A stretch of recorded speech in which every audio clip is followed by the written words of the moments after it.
the two Methodist churches in St. Michael's decided that they needed to talk to one another. So they formed a covenant group, and they had, I think, 6 people from each church. And they met for a year, getting to know one another, and at the end of that year, they looked at each other and said, this is really good stuff, but we need some kind of a project. So when that was happening, Hugh Smith, one of our founders in Easton, was also doing a lot of research and working on some stuff for himself about how he could give back to the community. He started researching about Habitat for Humanity. And he got together with the ministers of both the Methodist churches in St. Michael's, and they started a series of town meetings going around the county to talk about Habitat for Humanity.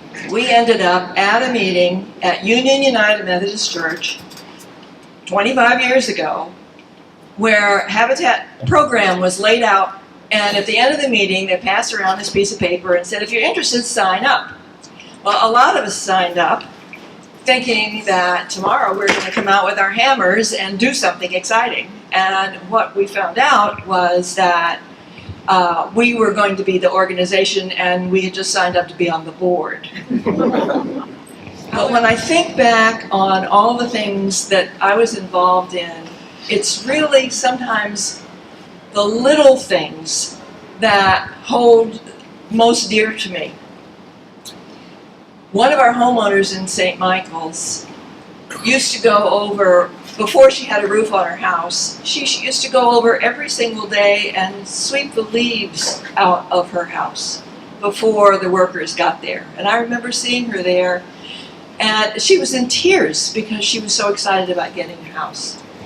There are so many of those intimate moments that I have shared with friends and people whom I met through this organization that really I hold in a very precious place. A moment that I always reflect on and hold dear is the day that I selected my lot choice, my address to be the place that I would be calling home. It was kind of like a moment that said to me, you know, this is really going to happen. So it, you know, of course, it's a lot of work to get there. You know, for some, it's not as easy as others. Me being one of those type of people, it's a lot of work, a lot of, you know, patience. So once I was able to choose, it just was like a defining moment for me to say to myself, okay, this is going to happen and it's time to work. We were framing up the first house in Dorchester County on Phillips Street, and at the time I was a crew leader, and it was a Saturday and everybody had already gone home, and I was just walking around tidying up and making sure everything was secure. I was looking at the house, and it just dawned on me that this 1,056 square foot, 1-story house had just a ton of wood in it. Just a lot of wood for the size and for the loads that this house had. And I thought there must be a better way to do this. And I started doing some research, and I started accumulating these ideas, and then I discovered that our AmeriCorps volunteer, Rodana, was having those same thoughts up here in Talbot County. We kind of somehow got together on these ideas and talked about what we could do to make these houses not only affordable, but affordable housing has to be durable. It has to be frugal. It has to be lovable. And we went through a process of changing the way we built, and we had to educate not only our volunteers, but we had to educate for example, in the city of Cambridge, we took a proactive approach and met with code officials and sat down with them with the drawings and said, this is what we're going to frame this house at 2-foot centers instead of 16-inch centers. And they said, well, you can't do that. We said, well, why not? And they said, because we don't do that. My dear next door neighbor, Pat Ingram, knocked on my door one morning and said, Phyllis, I have a question for you. She said, you know, we're doing this women's house. She said, and we had a chair of the committee, but she had to move out of the area. And would you take over the Women Build Committee? And it was like karma. And I didn't hesitate, and I said yes. And it was really a wonderful experience. I worked with a committee of dedicated women who raised all the money for the construction costs, doing fundraisers, and they had great ideas and worked very, very hard. And a building crew of mostly women. We had a couple of great guys who taught us how to do things. We had some women who had been building with Habitat and were experienced and knew what they were doing. And then there were people like me who didn't have a clue. But now I can install windows and put up siding and flooring, and it was a wonderful feeling.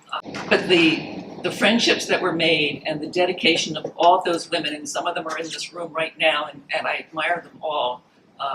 And they enjoyed it so much and learned so much that when the house was finally done and Ashley and her family moved in, they said, we don't want to stop doing this. And so Women on Wednesday was born, and now there's a regular Wednesday women's crew that builds either on the new construction or with Rodina on the revitalization, neighborhood revitalization. So I think we got as much out of it as the homeowner did. I'm glad Ed mentioned Dorchester County, because that's an important part of Habitat Choptank today. It wasn't always that way.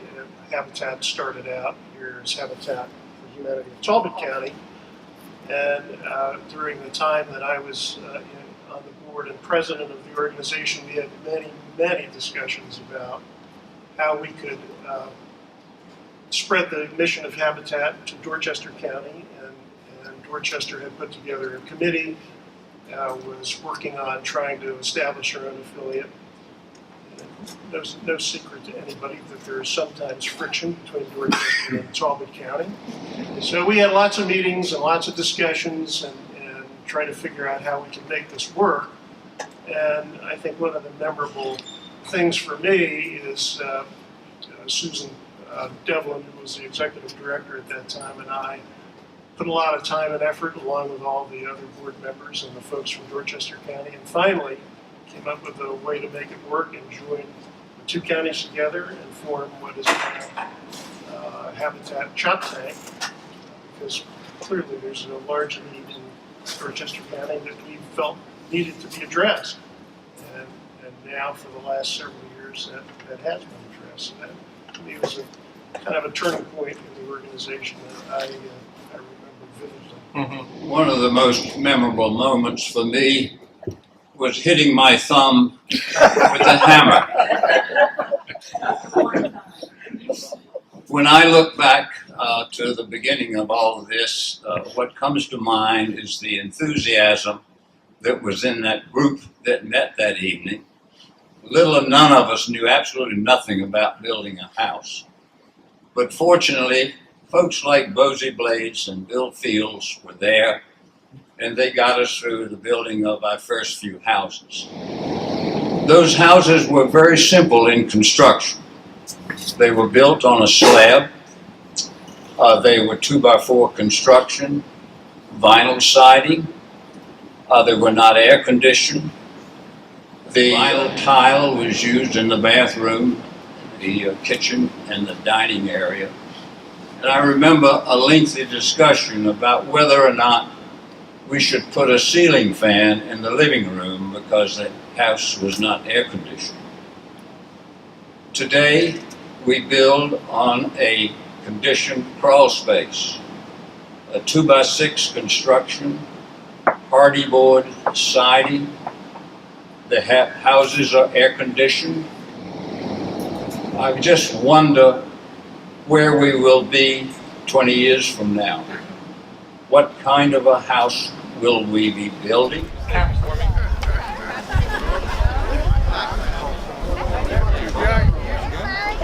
Be prepared.